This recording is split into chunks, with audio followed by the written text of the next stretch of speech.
Au sommaire de ce numéro de Toute une histoire, J'étais parti faire des courses sur le chemin du retour. Une voiture ne m'a pas vu et ça a été l'accident.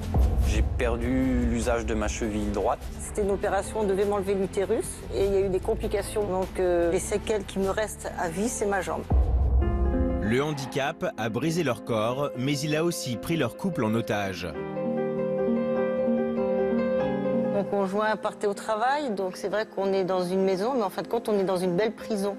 J'étais plus sa femme, j'étais un coloc. Ça m'a valu un divorce. J'ai jamais rien à lui raconter quasiment puisque je reste à la maison toute la journée. Pour moi, je l'aime toujours autant qu'au départ.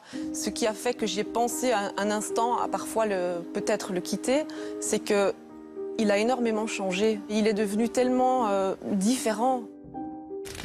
Comment vont-ils aujourd'hui? Pour être honnête, je regrette beaucoup l'ancienne Natacha. Conduire, c'est hyper important parce que voilà, c'est le début de l'autonomie. À cœur vaillant, rien n'est possible.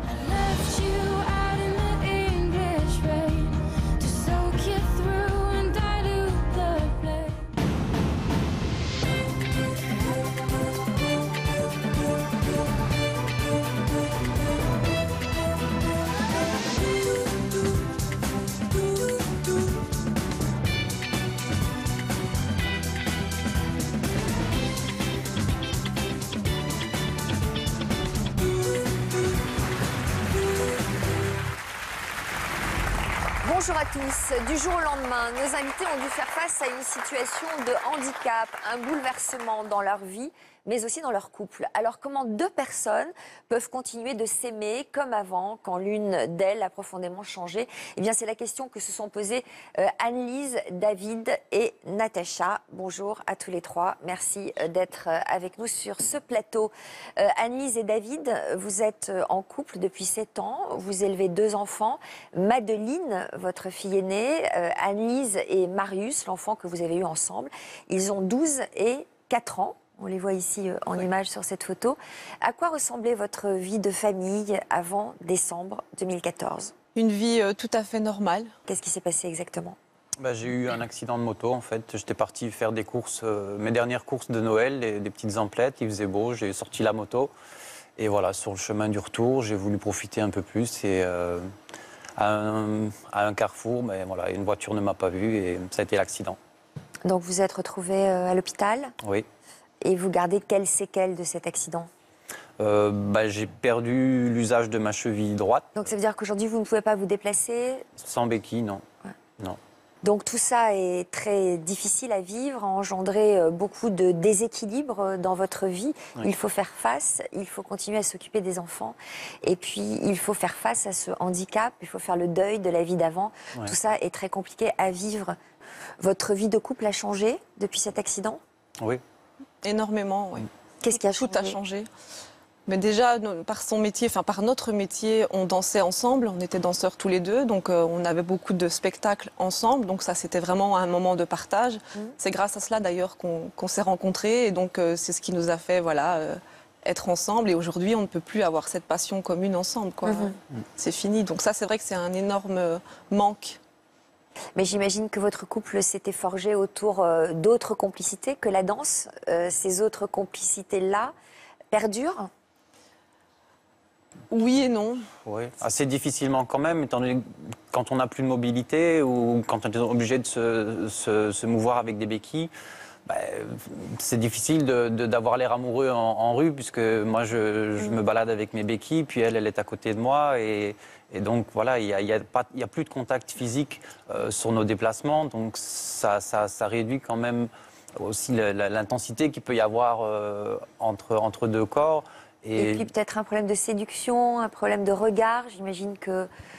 est-ce qu'on éprouve peut-être un peu de honte à se présenter de cette manière-là? Comment ça se vit psychologiquement? De honte, non, mais c'est vrai que voilà, il faut être conscient qu'on ne peut plus faire les mêmes choses. Et, se sent diminué. Voilà, exactement. Diminuer, surtout par rapport au vécu qu'on a, et d'avoir travaillé avec notre corps pendant plus de 20 ans, et puis du jour au lendemain de se retrouver immobile comme ça, et Et de voir que ça bloque toute la famille finalement, quoi. C'est une personne qui est touchée, mais il y a des répercussions sur toute la famille. Et puis il y a un problème de communication qui s'est instauré entre vous. Vous échangez moins. Et du coup, vous avez appris certaines choses lorsque vous avez préparé l'émission avec nos équipes. Qu'est-ce que vous avez appris, par exemple? Notamment qu'elle avait envisagé de me quitter.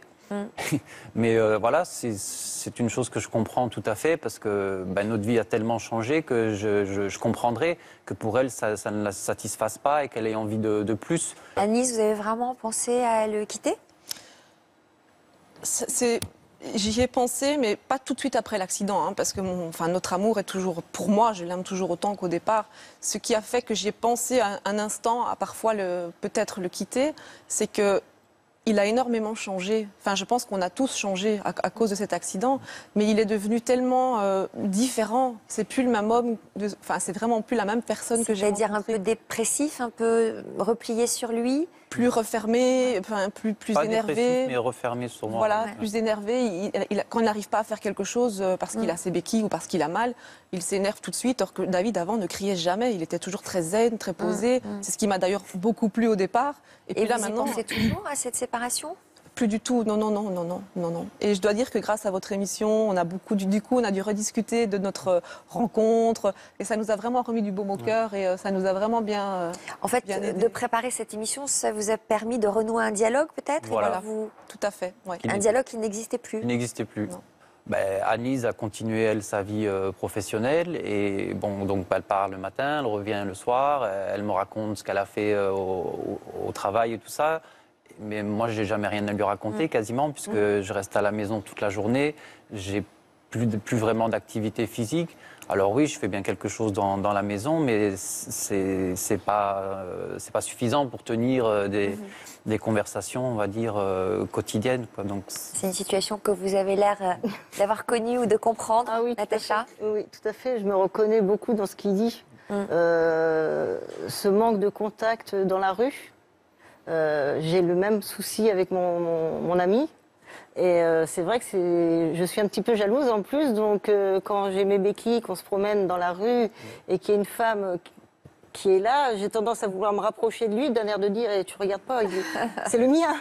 Avec les béquilles, vous pouvez tenir à distance. Voilà, Qu'est-ce qui vous est arrivé à vous, Natacha, en 2010? Moi, c'est différent. C'est plutôt une erreur chirurgicale suite à une opération. Tu rentres pour une opération bénigne et tu sors avec une jambe totalement handicapée. Et j'avais pas que ça quand je suis sortie. Mais les séquelles qui me restent à vie, c'est ma jambe. À vie? C'est-à-dire qu'il n'y a aucun...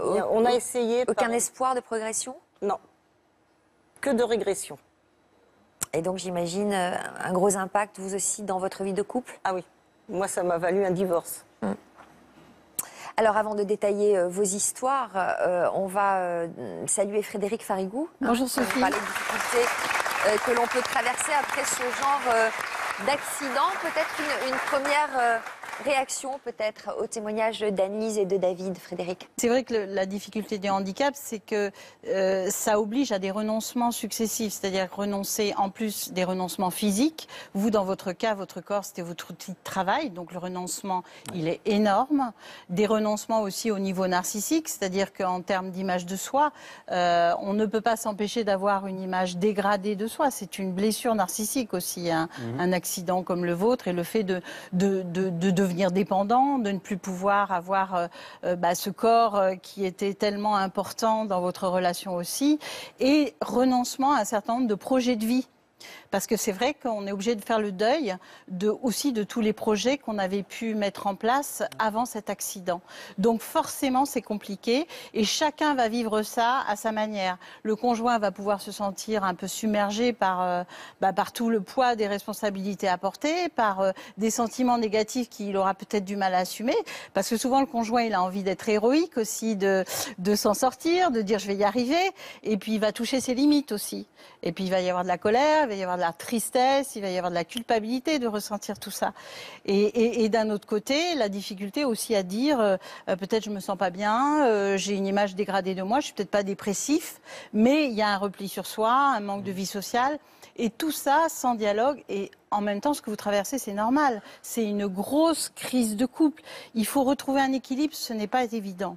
Je suis contente que le fait de venir à l'émission vous ait permis de renouer ce dialogue et je pense que l'émission en elle-même va permettre ça aussi parce que c'est ça qui est important, d'avoir la capacité de partager toutes ces émotions négatives qu'on peut ressentir à ce moment-là, que c'est normal, on n'a pas à en avoir honte ou à protéger l'autre de ça parce que de toute façon, si on ne le partage pas, on s'éloigne. Alors que le fait de se dire les choses, même les vraies choses, et vous êtes en capacité de l'entendre tous les deux et ça va vous rapprocher.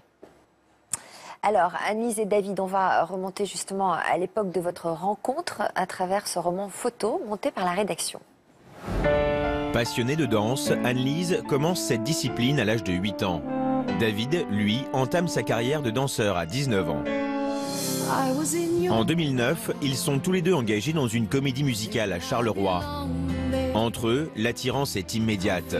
Ils tombent amoureux et le jeune couple ne forme qu'un, à la scène comme à la ville. Rapidement, ils s'installent ensemble avec Madeleine, la fille d'Anne-Lise. Le couple donne naissance à Marius en 2011. La famille semble tout avoir pour être heureuse.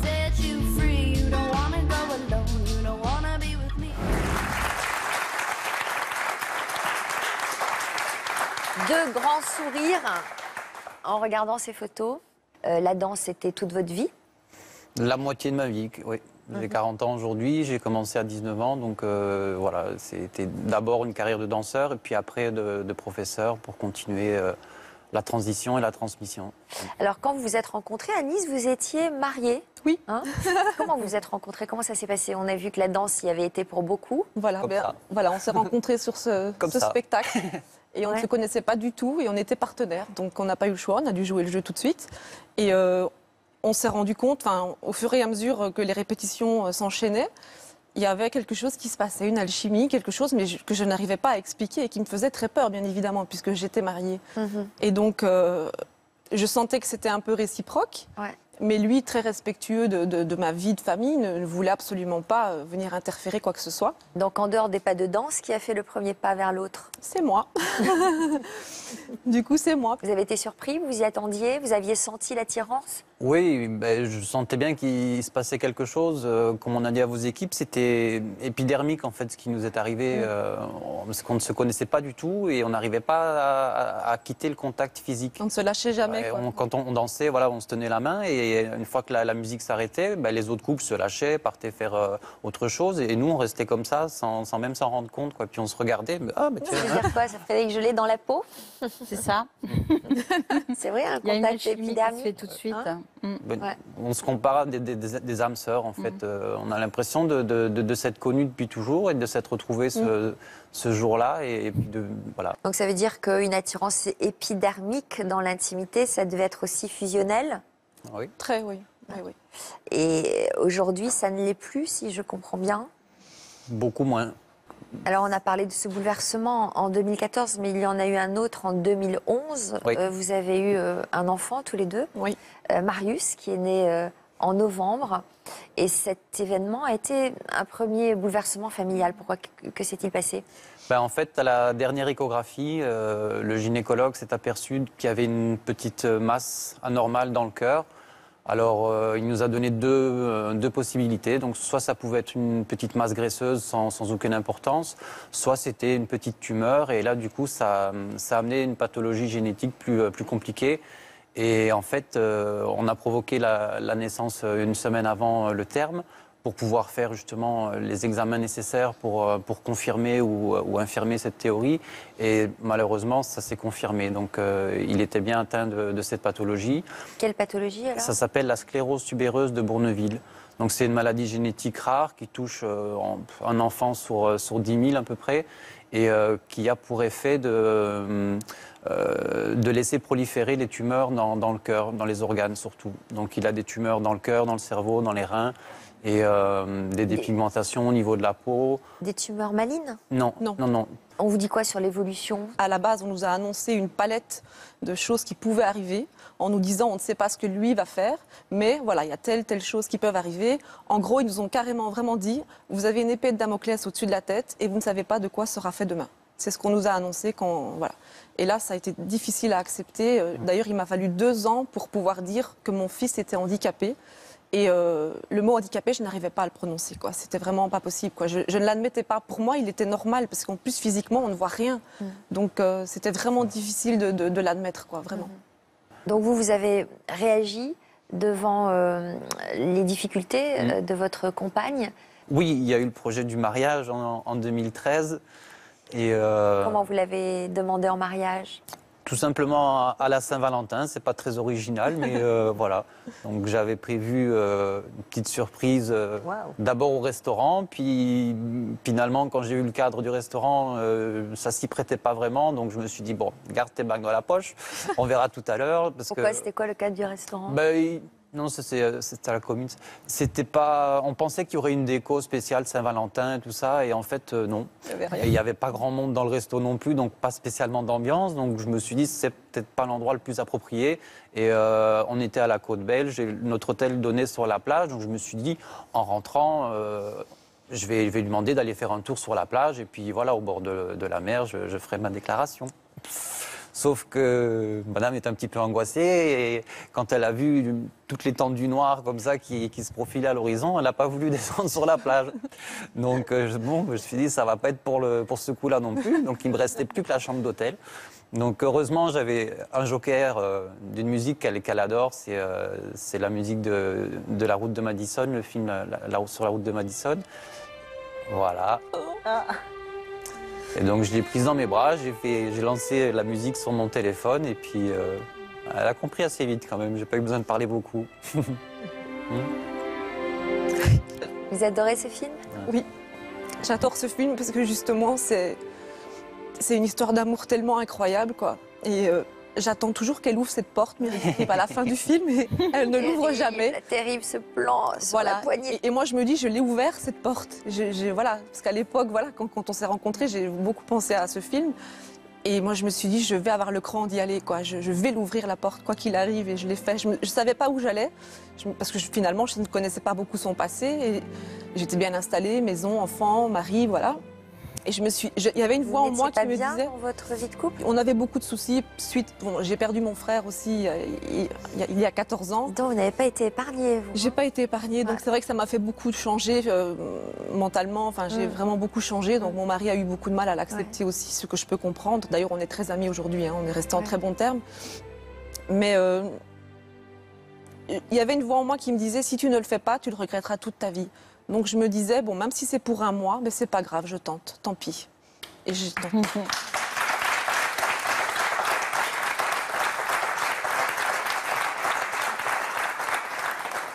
C'est magnifique ça, d'oser, d'écouter sa petite voix. C'est ce que vous nous dites souvent, Frédéric. Savoir écouter sa petite voix intérieure. Parce qu'après, moi, je vois les gens qui n'ont pas écouté leur petite voix et qui peuvent être en dépression parce qu'ils font le bilan sur leur vie et ils se rendent compte qu'ils sont passés à côté de certaines choses qui étaient vraiment importantes pour eux. Natacha, comment vous aviez rencontré votre mari? Sur mon lieu de travail. On travaillait dans un parc d'attractions. C'était en 1998? Oui, c'est ça. Donc, un parc d'attractions? Oui. Ah, voilà. La tenue officielle. En région parisienne? Non, pas en région parisienne. Un autre. Et ce qui était drôle à l'époque, c'est que lui a eu le coup de foudre. Lui, il travaillait aussi comme agent sur le parc, donc on a eu l'occasion plusieurs fois de se croiser. Et moi, je ne l'ai jamais vu. Moi, je ne l'avais pas vu. Et lui m'avait remarqué. Et un jour, j'entends derrière moi quelqu'un qui court. Il avait un gros trousseau de clés, ça faisait clang, clang, clang, clang. Je me suis posé une question, mais qu'est-ce qui se passe? Et je me suis retournée. Et puis, il s'est mis à parler, à me dire, je voulais savoir si tu voulais boire un café. Je vois que tu en avances par rapport à ton heure de travail. Et tout bêtement, voilà, ça s'est fait comme ça. Tout simplement. Et on a discuté. Et bon, c'était déjà un homme mûr parce qu'il avait 17 ans de plus que moi. Donc, moi, je sortais d'un divorce difficile.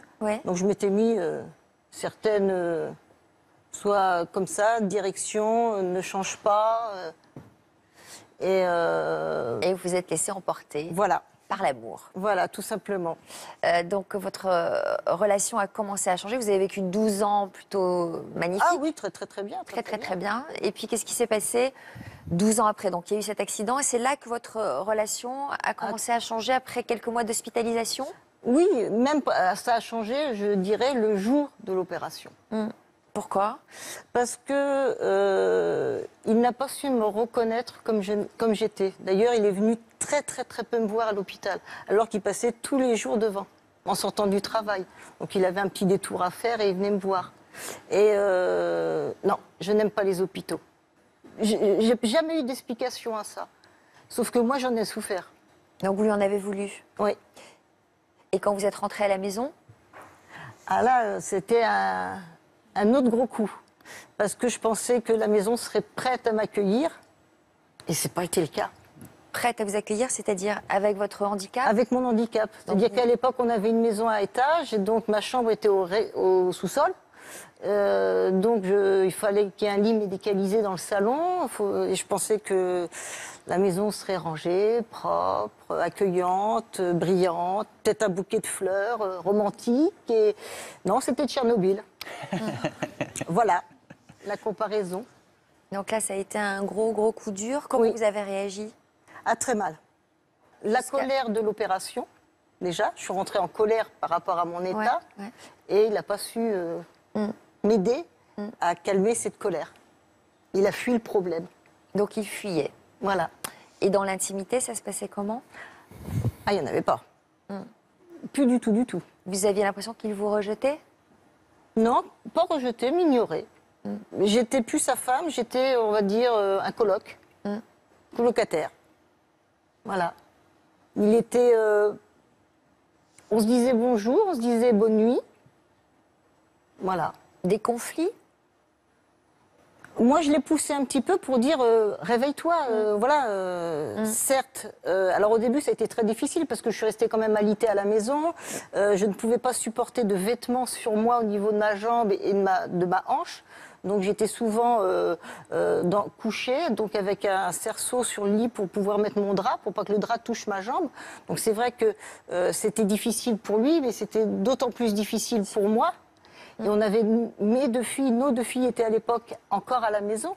Donc, et c'est vrai que j'ai dû le prendre énormément sur moi. Donc vous avez pris la décision de le quitter après en avoir parlé avec lui? Ça s'est fait tout doucement. Ça s'est fait tout doucement, progressivement. Il n'a même pas été étonné. Il n'a même pas essayé de me rattraper. Vous pensez qu'il le souhaitait? Oui, je pense que ça l'a soulagé. Sans avoir eu le courage d'aborder la question. Voilà, c'est pas. Il l'aurait fait. Donc, comme j'étais inexistante dans ma propre maison, je veux dire, avec lui, je préfère être inexistante chez moi, dans ma maison. Donc, c'était plus simple, mieux, et je pense que c'était parce que je me sentais plus femme. Il fallait quand même un sacré courage pour prendre cette décision en étant handicapé, en affrontant le risque de vivre seul. Il faut être sacrément courageux. Je pense que c'était beaucoup plus simple pour Natacha de prendre cette décision et de faire face à ce qu'elle avait à faire face seule, plutôt qu'avec un homme qui n'était pas un soutien. Il la regardait plus en tant que femme, et c'était beaucoup moins difficile de l'affronter seule qu'avec quelqu'un qui n'est pas un soutien. Ça fait dire que ça ajoute. C'est une souffrance, ça rajoute de la souffrance. C'est un poids supplémentaire. Le fait de se sentir seul avec quelqu'un qui est censé vous soutenir, c'est insupportable. Oui, je me sentais dépressif, de sombrir, tout simplement. Ça vous faisait plonger, en fait. Ça vous renvoyait en plus une mauvaise image de vous. Moi. Ouais. Quand il partait au travail, j'étais soulagée. Quand il revenait, ça m'embêtait. Parce que, étant toute seule, je préfère être toute seule bien. C'est ça. Sans avoir le regard de quelqu'un d'autre. Mais il n'était pas méchant. Il n'a jamais été méchant, mais il était ignorant. C'est pire. C'est pire. Est-ce que l'indifférence n'est pas pire? C'est pire parce que du coup, à partir du moment où vous avez été handicapé ou malade, il ne vous a plus regardé. Voilà. Donc, il a certainement ses raisons personnelles pour avoir un si fort rejet de l'hôpital, peut-être connecté à son histoire de vie. Mais en l'occurrence, vous, l'impact que ça a eu, c'est de vous faire disparaître complètement en tant que femme. Et ça, c'est très compliqué. Tout à fait, parce qu'on avait à l'époque, on avait déjà des sorties qui étaient prévues, et à mon insu, il les a toutes annulées. Il refusait quand on sort. Alors je l'ai su après, il se disait, si j'étais à ta place, j'aurais fait comme ça. Oui, mais t'es pas à ma place. Mais c'est très important ce que vous dites, parce que souvent, les conjoints ou les proches se mettent dans la tête de celui qui est malade ou handicapé, alors que ça, c'est pas du tout aidant. La vraie aide, c'est de dire, voilà, de quoi tu as besoin, toi. Moi, je réagirais comme ça si j'étais à ta place, mais toi, de quoi tu as besoin? Vous aviez peut-être besoin de voir du monde, besoin de maintenir ces sorties pour continuer d'avoir une vie sociale. Oui, j'ai pensé même oui, t'as honte de moi. Oui. T'as honte de moi, parce que lui, il dit, moi, je sortirais pas. Si j'avais ça, j'aurais pas fait ça. J'aurais pas voulu. Oui, mais toi, t'as une vie sociale, tu travailles, t'as des collègues, t'as tout. Et moi, du jour au lendemain, et puis j'étais une femme très, très active. Je faisais énormément de choses à côté. Et du jour au lendemain, c'est rideau. Plus rien. Toi et toi-même. David, je vous vois réagir. Qu'est-ce que vous pensez? Oui, je partage le point de vue. Et quel point de vue de se retrouver comme ça, inactif. De se dire que on est renfermé chez soi, on a plein de temps devant soi, mais on ne peut pas faire grand-chose. Et c'est extrêmement frustrant, surtout quand on a l'envie, l'énergie de faire des choses, mais physiquement, on ne peut plus le faire. Et ça a été le pire moment, ça a été ça finalement, ça a été les 2-3 mois après l'opération, parce que j'avais des douleurs vraiment très très très très intenses qui m'empêchaient de dormir, qui m'empêchaient de faire quoi que ce soit. Donc c'est même pas que je pouvais lire ou jouer à un jeu sur la tablette ou regarder la télé. J'étais incapable d'avoir la moindre activité suivie. Voilà, tellement les douleurs étaient intenses. Je me gavais de somnifères, j'arrivais à dormir à tout casser 2 heures. Et puis les douleurs me réveillaient. Et tout ça parce que j'avais des antalgiques qui n'étaient pas adaptés en fait au type de douleur que j'avais. Les douleurs qui me faisaient le plus souffrir étaient neuropathiques à cause des nerfs qui avaient été sectionnés. Et j'étais traité avec des antalgiques classiques. Donc ça ne fonctionnait pas du tout. Donc je suis retourné voir le chirurgien au moins 5-6 fois pour dire, écoutez, il y a un problème. Je ne pense pas que c'est normal d'avoir mal à ce point-là. Et souffrir à ce point, ça isole, évidemment. On est mal tout le temps. Oui, puis elle m'a vu dans des états pas possibles. On n'a pas envie de se montrer comme ça non plus. Et donc, finalement... Il y avait quelle ambiance à la maison à ce moment-là? Moi, j'étais quasi inexistant. J'aurais pas été là, ça aurait été pareil, je pense. J'ai dû m'arrêter de travailler, évidemment, puisqu'à l'époque, on avait Marius 24 heures sur 24 à la maison. Il n'était pas encore dans un centre. Ouais. Et donc, j'ai dû prendre une pause carrière pour pouvoir m'occuper de mes 2 hommes, puisque Marius avait besoin de moi et David avait besoin de moi aussi pour n'importe quoi, parce qu'il ne pouvait pas bouger du canapé. Donc, et vous alliez comment, vous, à ce moment-là? Comment vous affrontiez la situation? Comme d'habitude. Elle avait la tête dans le guidon, donc elle ne se rendait pas vraiment compte. Je crois. Il y avait des choses à faire, elle les faisait sans sur des rails et je continue sans me poser de questions. Et le principal, c'est qu'eux aillent bien. Voilà. Absolument, leur bien-être. Voilà. Il fallait absolument que tout le monde soit bien. Et là, vous avez vu progressivement la personnalité solaire, ouverte de David. Vous l'avez vu changer à cause de tout ça, la douleur, l'isolement, l'immobilité. Oui. Puis aussi les annonces des chirurgiens qui, au départ, étaient très positifs. Il y en a même un avant l'opération qui m'a dit « Oh, vous êtes jeune, vous êtes sportif, avec le matériel qu'on va vous mettre dans 3-4 jours, vous êtes sur vos pieds. » Moi, j'y ai cru, bien sûr. Et puis quand je vois que 3 mois après, je suis toujours allongé sur mon canapé, j'ai perdu 11 kilos, je n'arrive pas du tout à gérer mes douleurs. Je me rends bien compte qu'il y a un problème et qu'on ne m'a pas tout dit. Donc je retourne consulter d'autres chirurgiens. J'ai la chance d'avoir un ami dans le sud de la France qui est chirurgien orthopédique aussi. Donc je l'appelle, je me remets en contact avec lui. Et voilà, il vient en Belgique, il voit mes examens, il voit mon pied, tout ça. Et je sais que lui va me parler sans détour. Et voilà, progressivement, il commence à m'annoncer que la danse, c'est terminé, je peux oublier, le sport, pareil. Et plusieurs chirurgiens me disent, voilà, votre but aujourd'hui, c'est d'apprendre à marcher sans douleur, sans équipement et sans douleur. Le reste, si ça arrive, c'est tant mieux, mais si ça n'arrive pas... Alors, c'est difficile à entendre tout ça, mais est-ce que paradoxalement, ça vous a permis d'avancer, de savoir enfin la vérité? Oui, d'accepter. Une fois qu'on a la vérité en face de soi, soit on la fuit, soit on l'accepte. Moi, je suis plutôt du style à accepter parce que c'est ce qui nous permet d'avancer le plus vite et de rebondir. Donc, j'ai essayé rapidement de faire le deuil de ma profession. Ma profession de danseur, c'était encore relativement simple, je veux dire. Mais ouais, ça, c'est... Ses élèves derrière. C'est mon dernier salut, on va dire. Ouais. C'était le dernier spectacle du conservatoire dans lequel je travaillais. Et j'avais tenu à être là parce que j'avais préparé la quasi-totalité des chorégraphies juste avant l'accident. Et donc, les professeurs qui m'ont remplacé ont eu la gentillesse de garder mes chorégraphies et de les faire travailler jusqu'à la date du spectacle. Et donc, on devait y être, on devait être présent. Et à la fin du spectacle, ils sont venus me chercher et ils ont absolument voulu que je vienne saluer. Mais voilà, c'était évidemment très, très difficile à... Juste une question technique, Oui. Pardon de mon ignorance, mais le fait d'avoir ce handicap, ça ne vous empêche pas de créer des chorégraphies encore aujourd'hui? Je pourrais créer des chorégraphies, les imaginer, mais comment je peux les transmettre si je ne peux pas les montrer? Ouais. Je suis obligé, le chorégraphe est obligé de faire les mouvements, même s'ils sont esquissés, mais de les faire pour pouvoir les montrer à un assistant ou à des élèves, pour qu'eux, après, intègrent le mouvement et puissent le danser à leur tour. Mais dans la danse, c'est toujours par la répétition, donc c'est des mouvements qu'on doit faire et refaire des dizaines, des centaines de fois. Et donc, ces mêmes chorégraphes, c'est plus envisageable parce que plus de mobilité, je peux plus plier, je ne peux plus sauter, je ne peux plus tourner.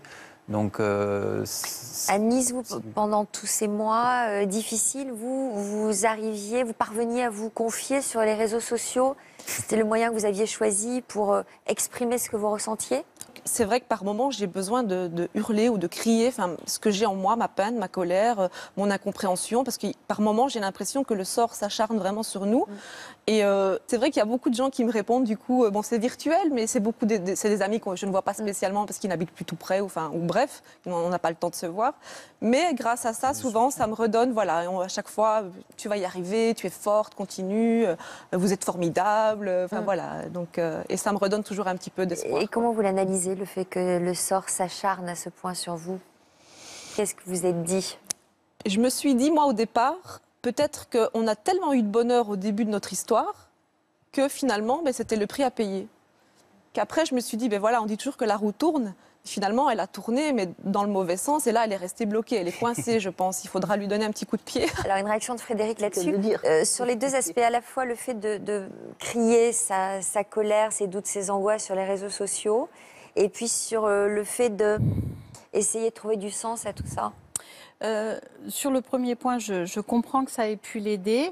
Après, moi, je conseillerais aussi l'aide d'un professionnel. Parce que ça vous aide à justement avoir la possibilité de partager toutes ces émotions négatives, d'entendre de la part d'un professionnel que ce que vous ressentez, c'est normal. C'est pas quelque chose... et que vous avez le droit de ne pas être toujours forte. Vous avez le droit aussi d'avoir besoin de penser à vous, de faire des choses pour vous. Et c'est très bien que vous les portiez. Mais il faut aussi, vous existez. Et le danger, c'est que le fait de ne pas exister, porter, et à un moment, on ne peut plus. Et du coup, on peut avoir ce sentiment de dire la seule manière d'échapper à cette situation... je m'en vais. C'est le seul moyen que j'ai trouvé pour échapper à l'asphyxie que je suis en train de ressentir. Donc ça, un professionnel a cette capacité de vous refléter ça et de vous aider spécifiquement par rapport à ce que vous traversez.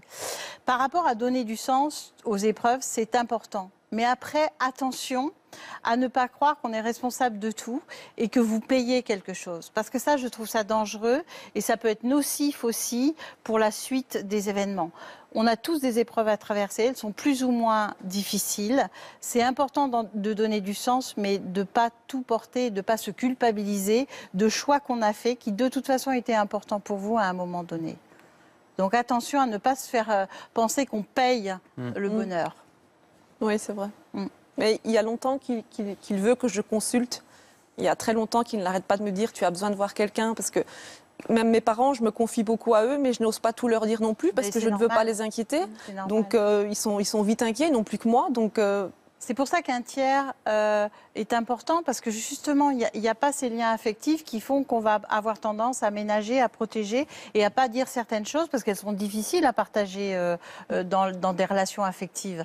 Donc un tiers, un professionnel a cette capacité-là.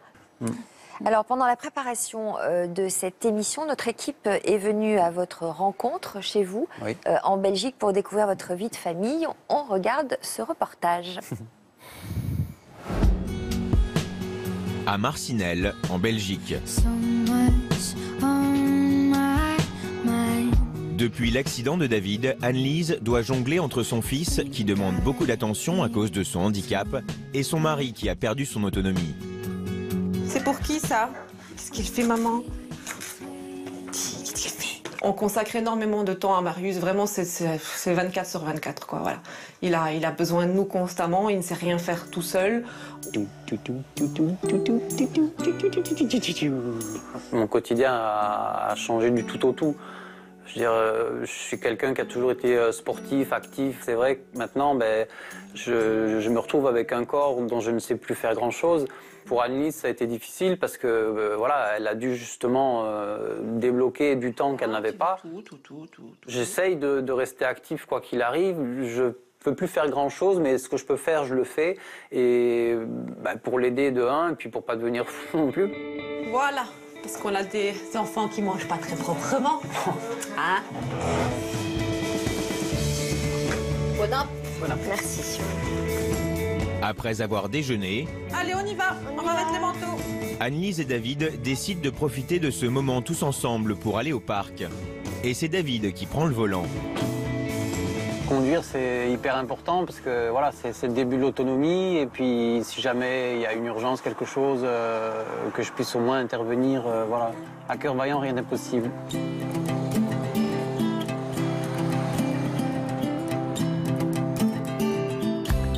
Ils peuvent ici essayer d'oublier l'espace d'un instant, le handicap. Attention. On va te mettre en haut avec ma gueule. Oui. Ça fait du bien d'être ici, surtout pour les enfants. Après, bon, pour moi, c'est un peu frustrant parce que voilà, j'aimerais pouvoir faire plein de choses avec eux, comme je faisais avant, et malheureusement, je peux plus. Ça te plaît, ça, hein? J'essaye de prendre le bonheur là où il est et de prendre les quelques secondes parfois qui peuvent m'aider à surmonter parfois la douleur ou la tristesse. Quand j'ai ça, j'oublie le reste. Bravo, Marius! Je me sens chanceux d'avoir Anne-Lise parce que voilà, c'est une maman qui est extraordinaire, c'est une femme extraordinaire qui est très dévouée justement à sa famille. C'est une mère protectrice et elle est toujours là pour essayer d'être au petit soin pour tout le monde et de protéger tout le monde. Mais si Anne-Lise est une mère et une femme exemplaires, David aimerait lui faire passer un message. J'ai accepté mes blessures, ce qui m'arrive, mais j'aimerais qu'elle prenne plus de temps pour elle. Je lui dis aussi, voilà, c'est pas parce que moi je ne peux plus le faire que toi tu ne peux plus le faire.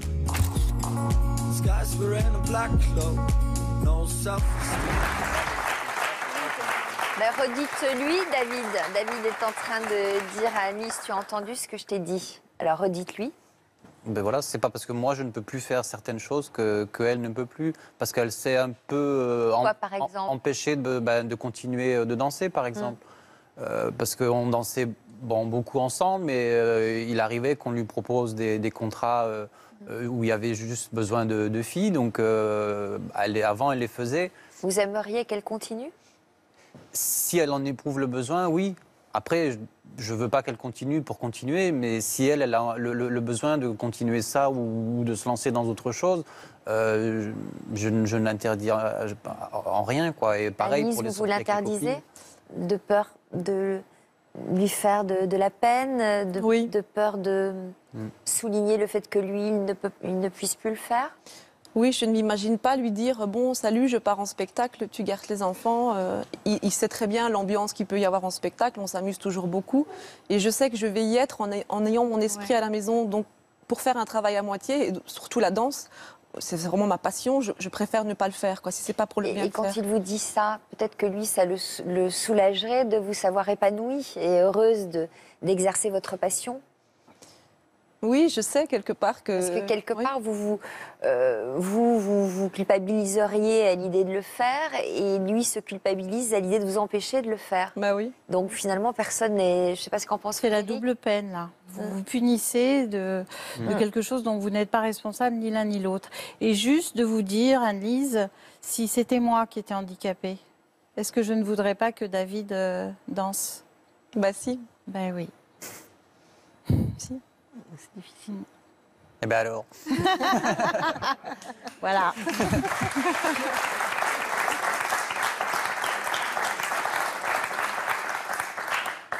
Mais pas que pour la danse, pour tout elle, ce qu'elle veut. Parce que je vois plus personne, je vois plus d'amis non plus. Enfin, à chaque fois qu'on me propose quelque chose, je dis toujours on verra, on verra.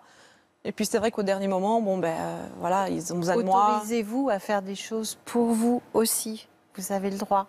Et ça n'enlèvera rien ni à votre couple, ni à la famille. Bien au contraire.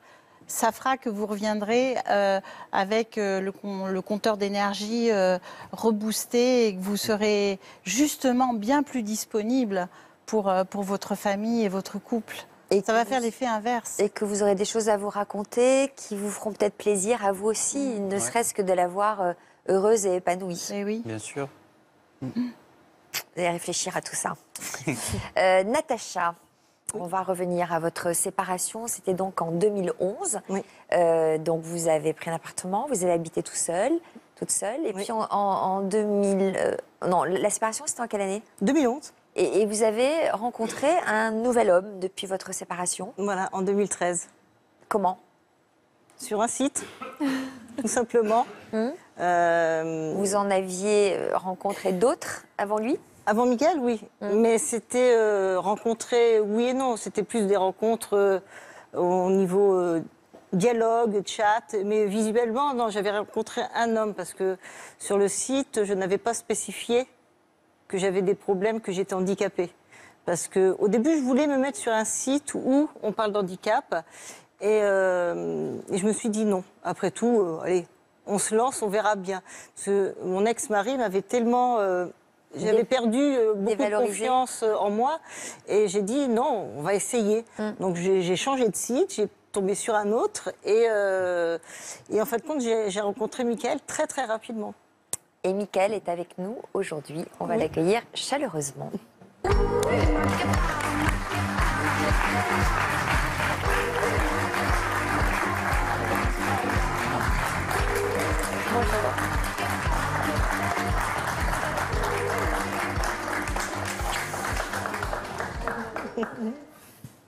Mickaël, vous avez écouté le récit de nos invités Oui. depuis le début de notre émission, puisque vous étiez en coulisses. Est-ce que vous avez envie de réagir à ce que vous avez entendu?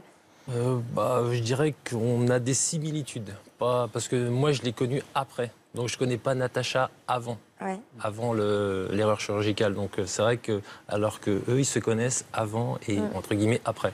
Mais par contre, c'est vrai qu'on a des similitudes. Quel genre? Je dirais, comme elle disait, on se sent coupable. Moi, des fois, je n'ose pas faire des choses parce que je me dis, je vais la laisser toute seule à la maison. Donc, c'est peut-être que je me prive un peu. Après, je dirais que je trouve qu'elle me demande pas assez, des fois. Souvent, je l'engueule, façon de parler. Je dirais, mais laisse-moi, je peux le faire, je vais te le faire. Donc, souvent, elle n'ose pas... entre guillemets, me demander peut-être plus, je sais pas. Donc c'est vrai que... Est-ce que vous vous souvenez de son profil lorsque... Oui. Qu'est-ce qu'elle avait mis? Qu'est-ce qui vous a attiré? Je dirais déjà sa photo, parce que je la trouvais jolie, belle. Donc après, par rapport surtout à ce qu'elle a décrit, par rapport à nos points communs, ce qu'elle recherchait et tout. Donc, Par exemple, vous aviez des passions communes, vous Bah, aviez... on a aussi la moto, parce que moi je suis motard aussi. Je dirais la musique, parce qu'on écoute le même style de musique. Vous pouvez en faire de la moto, là, avec votre jambe? Oui, j'ai adapté une moto, alors c'est qu'une 125 parce que par rapport à mon handicap, je ne peux pas rouler sur une moto qui est lourde, donc c'est juste une 125 et elle est en position chopper, donc je suis très assise. D'accord. Donc j'arrive à me... Alors je ne peux pas faire des grandes balades parce que... Peur, c'est un peu Voilà, ça, là. voilà. Les pieds Donc en avant. les pieds en avant, voilà, parce que je ne peux pas plier ma C'est ça. jambe, contrairement... Mais vous arrivez à partager cette activité. Voilà, tout à fait. Et puis on va sur des circuits, on partage la moto Voilà.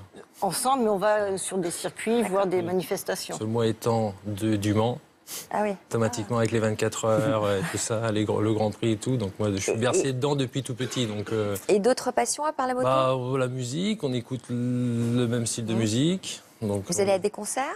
Oui, on est. Vous y allez? Voir des festivals, oui. Alors c'est toute une préparation. Faut que je me Après, repose beaucoup avant pour pouvoir assumer, gérer, pour éviter de le Parce montrer. qu'en fait, vous n'allez pas à des concerts de musique classique, si j'ai bien compris. Ah non, pas vraiment. Quel genre de concert? On va dire on Du écoute hard rock, du métal. Voilà, donc, Voilà, donc c'est pas forcément très reposant, Donc, les ce festivals. genre de concert. Non, pas Donc il vraiment. faut se préparer un peu à l'avance Oui, beaucoup. et se reposer après. Ah là, bah, après, c'est imposé. C'est pas... Avant, je me prépare pour pouvoir supporter la manifestation. Et après, la vie me rattrape. Et là, je suis couchée parce que voilà, j'ai trop donné. Mais vous êtes contente d'y avoir été. Ah oui. Qu'est-ce qu'elle vous a dit au début? Elle vous a parlé de son handicap? Elle vous a dit Non. quoi? non, rien. C'est-à-dire? Je dirais, non, une discussion normale entre un homme et une femme. Je veux dire, voilà, on a discuté, fait connaissance, profession, famille. Mais par chat, hein, ça. Hein. Uniquement Ouais, par chat. par discussion, voilà. Et quand vous l'avez rencontrée, elle vous a dit quoi? Alors, Bah, quand je je l'ai dirais non, rencontrée- je dirais non, ça s'est pas vu parce que on va dire, on a décidé de se rencontrer. Elle m'a invité chez elle Un soir. un soir. Les lumières tamisées, donc on voit pas trop les corps. Donc c'est vrai que Donc, moi, quand on a ouvert la porte, T'as pas vu ma béquille? non. Bah, j'ai vu une femme normale, Voilà. entre guillemets, charmante, habillée, très sensuelle. Donc voilà. Donc c'est après, au fil, entre guillemets, que. La conversation, j'ai triché au début. Vous lui avez dit quoi? Au début, je n'ai rien dit. On a fait un apéro dînatoire, donc tout était prêt. Donc, j'avais vraiment pas besoin de me bouger, quoi. Donc, les boissons, tout, je savais ce qu'il aimait boire. Donc, bon, voilà, tout était prêt pour éviter justement de se lever. Voilà. Et si on avait... Au début, où on était assis, lui d'un côté du canapé, moi de l'autre, donc c'était une conversation normale. Et quand j'ai vu que, voilà, que la suite du chat se passait bien en vrai, c'est-à-dire j'étais contente, très heureuse de le voir, ben, j'ai dit, bon, maintenant, il faut que je lui dise, quoi, parce que ça ne sert à rien de lui dire dans une semaine, il verra de toute manière, quoi qu'il arrive, il va le voir. Et alors? Ben, j'ai pris mon courage à deux mains et je lui ai dit, je ne sais pas si tu as fait attention, voilà, j'ai une béquille. Et puis voilà, je lui ai annoncé... normalement, dans la conversation, sans rien cacher, j'ai tout dit. J'ai dit, allez hop. Vous n'aviez pas parlé avant d'une entorse ou Je lui avais dit, si, la veille qu'on se voit, je lui avais dit, voilà, je me suis blessée, donc j'ai un peu mal à la cheville, voilà. J'avais triché, tout simplement. Donc, mais je l'ai eu. Et comment vous avez réagi quand elle vous a dit ça? Je dirais que au départ, oui, c'est, je sais pas comment dire ça, c'est pas choquant, mais bon, voilà, c'est un peu surprenant quand même. Mais après, non, c'est pas. Mais moi, c'est pas ça qui m'arrête entre guillemets. Genre, voilà, elle a un handicap. C'est pas ça qui fait Natacha entre guillemets. C'est un ensemble, voilà. Handicap ou pas handicap, voilà. Moi, j'aurais aimé qu'il Je la connaisse. trouve jolie, genre, voilà. Moi, c'est un ensemble. Donc, Chez une femme, je recherche tout. Quand je vous vois tous les deux dans l'intimité, ça doit bien se passer. Oui. Oui, comme tout couple, entre guillemets. Oh, bah non, pas comme tout couple, hein. Il y en a. C'est terrible, hein. Oui. Oui, nous, on va dire, on a une intimité différente quand même. C'est-à-dire mon handicap va jusque dans l'intimité. C'est Ouais. pas ma jambe me suit jusque dans notre intimité, jusque dans la chambre, quoi. Voilà, pour dire concrètement. Donc, on a été obligés. J'ai été obligée de le prévenir, d'adapter la chose en lui disant tout doucement, voilà. Là aussi, il y a un petit souci de ce côté-là. Donc, comme le soir, dès le premier soir, il a été très charmant, très, très plaisant, très respectueux, on va dire. Donc, j'ai dit, tant qu'à faire, j'ai déjà commencé à dire beaucoup de choses. Allez hop, je vide, et puis, s'il est sincère, s'il voit qu'on peut construire une histoire, il restera. Ouais. Bien sûr. Donc, tant qu'à faire, j'avais peur de On tomber s'adapte, trop j'imagine. amoureuse dès le début. J'ai dit, donc, s'il me quitte au bout d'une semaine, la chute va être difficile. Donc voilà, s'il veut partir, la porte elle est là. Tu peux partir demain si tu veux, il n'y a pas de souci. Vous êtes du genre, vous, entière. Hein, Ah oui. Vous n'êtes pas du genre à vous cacher derrière des... Non, je suis entière, mais pour être honnête, je regrette beaucoup l'ancienne Natacha. La nouvelle Natacha que je suis avec mon handicap, je ne l'ai pas acceptée, je ne m'aime pas encore. Vous ne vous aimez pas physiquement, mais j'imagine que la nouvelle Natacha, elle est peut-être plus forte que l'ancienne. Elle a développé d'autres capacités. La capacité de me cacher, de mentir. Ah bon? C'est pas l'impression que vous donnez? Oui, c'est vrai, mais j'ai été éduquée dans le genre, ma maman me disait toujours, faut pas que tu te plaignes, tu fais fuir les gens, les hommes ils aiment pas ça, tu assumes. Et c'est vrai que j'ai gardé, je suis une vraie éponge, je garde pour pas montrer justement. Encore aujourd'hui? Encore aujourd'hui. C'est bizarre parce que quand même on a une autre impression avec les choix que vous avez faits et là le fait de lui avoir tout dit dès le premier soir. Parce que vous n'êtes pas vraiment caché quand même. non, parce que voilà, lui c'est l'homme que j'aime. Ouais. Voilà. Donc ça veut dire quoi aujourd'hui, Natacha? Qu'aujourd'hui vous êtes pleinement vous-même? Vous êtes redevenue femme? Non, la partie femme, alors il y a des petits détails de ma vie qui me manquent énormément. Les talons hauts. Voilà. Moi, une femme, ça a des talons hauts. Ah oui, c'est dans ma tête. Hein. J'ai tellement été habituée à ça, donc me retrouver à marcher à Avant, plat. vous aviez beaucoup de talons hauts? Ah oui, 10-12 cm minimum, H24. Ah ouais. Ah oui. H24. Ah oui, tout le temps. Ah oui, même des fois, oui. Ça vous manque, vous, Michael? Je dirais que non, parce que je ne l'ai pas connue comme ça. Mais non, Bah, voilà. moi, elle me plaît comme elle est là. Je veux dire, après, son style vestimentaire correspond, entre guillemets, on dirait à notre vie, à nos points communs, à nos sorties et tout. Donc voilà. Après, moi, je l'incite pas, mais si moi, voilà. Est-ce que c'est très important, ça, Natacha? Les talons? Ouais. Oui. Ah bon? Oui, les talons, la danse. J'aimais énormément la danse. Donc, la première sortie que j'ai fait comme personne handicapée, c'était pour un anniversaire. Une amie fêtait les 18 ans de sa fille. Alors, forcément, c'était une grande fête. Et forcément, qui dit fête, à la fin, dit danse. Et à la première musique, j'ai fondu en larmes et je suis partie. Ouais. Il faut faire le deuil de tout ça, Frédéric? Oui, il faut faire le deuil de choses qu'on ne peut plus faire. Mais en même temps, ce que j'ai envie de vous dire, c'est que vous avez gagné une relation avec un homme bien plus authentique que celle que vous viviez avant. Et en tous les cas, avec un homme qui est capable de vous aimer vraiment tel que vous êtes. Oui, puis il est sincère. Il ne trompe pas, me trompe pas en tout Donc cas. ça, c'est quand même très, très précieux. Mais j'essaye de... Alors, contrairement à David, comme il l'a dit tout à l'heure, il s'empêche de sortir par rapport à moi. Mais moi, je vais être honnête de dire, je ne l'incite pas à sortir. Voilà. Parce que vous avez peur? Bah, je suis jalouse, Bah ouais. j'ai peur. Ouais. Tout simplement. Alors des fois, il a l'occasion, il avait des collègues de travail qui disent bah, viens, après le boulot, on va boire quelque chose et tout ça. Et je sais que des fois, il a l'occasion et il se refuse de le faire parce qu'il se dit ouais, comment elle va m'attendre à la maison? Et dans un sens, malheureusement, il a raison parce que je le jalouse. Pas je le jalouse de dire il va trouver quelqu'un d'autre, mais j'aimerais être avec lui. Parce que moi, j'étais très active, je sortais énormément, j'avais énormément de loisirs, je travaillais beaucoup, j'aimais ce que je faisais. Et donc, Alors là, c'est un point important quand même, Frédéric. Ça, hein. Oui, et c'est peut-être important aussi que vous continuiez, peut-être pas avec la même intensité que précédemment, mais à cultiver une vie sociale, à avoir vos propres moments, vos propres sorties, même si c'est moins qu'avant. C'est très difficile parce que mon problème, c'est que moi, j'ai mal H24. Tout le temps. À une hauteur assez puissante, j'ai un traitement extrêmement lourd, ça m'empêche de conduire. Donc pour sortir, c'est pas évident. Donc parce que tous mes médicaments sont interdits par rapport à la conduite. Donc je dépends toujours de quelqu'un. Oui, mais le bénéfice d'un partage et d'une sortie, effectivement, même si c'est pas très souvent, il pourrait être bien plus efficace, effectivement, que les antalgiques contre la douleur et que de rester chez vous et de vous sentir enfermé, emprisonné. Dès qu'on a l'occasion, on sort, ça c'est sûr. Ça, on ne se prive pas. Mais il y a des choses que je faisais toute seule avant.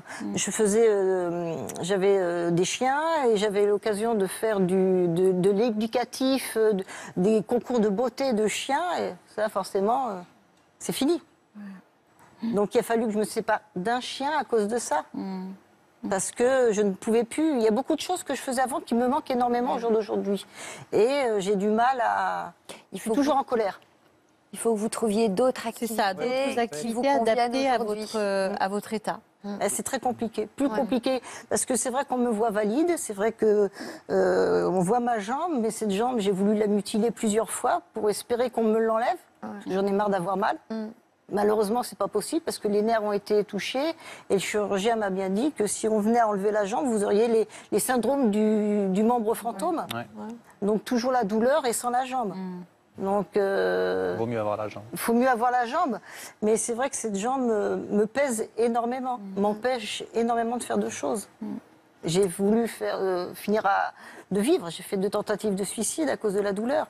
Et cette douleur-là, je l'ai tout le temps. Et lui, il la porte avec moi maintenant. Qu'est-ce que vous avez envie de lui dire ? Que je serai pour l'instant, je dirais, avec elle pour l'instant. Non, si vous dites je serai pour l'instant avec elle, ça fait peur cette phrase. Il y a un truc qui ne va pas dans la phrase. Pour l'instant, je serai toujours avec elle ou encore combien de temps ? Pour l'instant, je suis avec elle. Non, mais moi j'ai du mal à, entre guillemets, le futur pour moi. Vous êtes dans l'instant présent. Voilà, l'instant présent. Parce que moi, le futur, comme j'ai dit, après, elle me dit, mais j'aime pas comment tu raisonnes, mais le futur, on ne sait pas de quoi il peut être fait. Ça se trouve, c'est moi qui peux partir, pour X raisons, je veux dire. Maladie ou X choses. Donc c'est vrai que. Mais tu réagis comme ça depuis que tu as perdu ton papa aussi. Parce qu'il a perdu son papa juste avant qu'on se rencontre. Mais regardez ce qui vous est arrivé aux uns et aux autres, et ça oblige à raisonner comme ça quand même. Quand on voit que la vie peut basculer du jour au lendemain. Puis il y a les enfants aussi. On est obligé de s'adapter à ce qui arrive. Donc il vaut mieux vivre dans l'instant présent, n'est-ce pas Frédéric ? C'est souvent la conclusion de nos émissions. Et c'est seulement dans cet instant présent que l'on vit là qu'on a du pouvoir sur notre vie. Sur le passé, on ne peut pas le changer. Sur l'avenir, on n'en sait rien. Et là, je partage tout à fait votre avis. Par contre, on peut faire des choses là, dans l'ici et maintenant. Et partager dans l'ici et maintenant. On essaye. Mais la vie d'avant, mon ex-mari m'a laissé des cicatrices, donc c'est pas facile de se estimer, de se respecter soi-même. Vous vous faites aider ? Oui. Oui. C'est vrai qu'il faut retrouver de l'estime de soi et puis de laisser à l'autre ce qui lui appartient et de se voir aussi tel qu'on est, avec vos forces, vos fragilités, mais vos forces aussi. Oui. Merci à tous d'être venus nous voir aujourd'hui. On va vous laisser réfléchir à tout ça. Je pense que cette émission va produire des effets sur vos vies de couple respectives. Merci à vous de nous avoir suivis. N'oubliez pas notre rubrique dans version féminin chaque fin de semaine. Et tout de suite, dans l'histoire continue, on prendra des nouvelles d'Emma Domas et de Gauthier, 2 anciens candidats de la Star Academy. À tout de suite.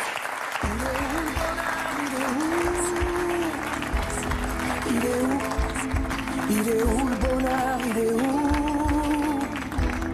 Il est où?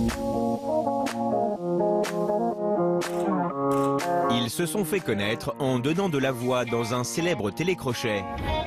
Emma Domas et Gauthier seront cet après-midi les invités de l'histoire continue. À quoi ressemble leur vie maintenant que les projecteurs se sont éteints? Je suis une maman qui travaille. J'essaye de concilier ces 2 pôles, ces 2 vies.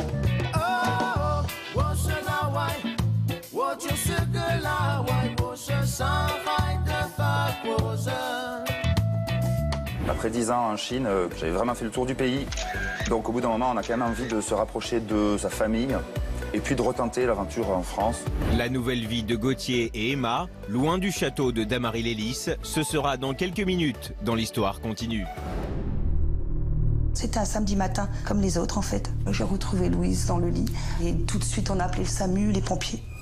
Bientôt, au sommaire de toute une histoire, Je l'ai retrouvé, c'était beaucoup trop tard. Il était déjà froid, bleu. J'ai pu caresser sa jambe, qui était déjà trop froide. Et un médecin est venu nous dire que c'était fini. En une seconde, Mélanie, Michaela, Alban et Anaïs ont perdu ce qu'ils avaient de plus cher au monde. Notre vie, elle a basculé d'un coup. J'étais en plein cauchemar. Je pouvais que me réveiller, c'était pas possible. La mort inattendue du nourrisson, c'est une mort qui ne devrait pas survenir, avec des causes qui sont très variées et des causes qu'on n'arrive pas à retrouver. Comment vivent-ils avec ce deuil impossible? C'est difficile dans un couple. Michael s'est fermé complètement. La difficulté, c'est qu'il y a une différence dans la manière de vivre le deuil. Louise est décédée 10 jours après. Je disais à Alban qu'il fallait absolument que je retombe enceinte. J'ai eu des jumeaux. J'ai remis de la vie dans ma vie, j'ai des enfants, ça va mieux. J'espère être vue et j'espère montrer que on s'en sort.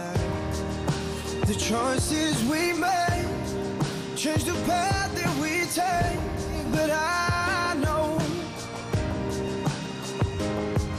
that somewhere out there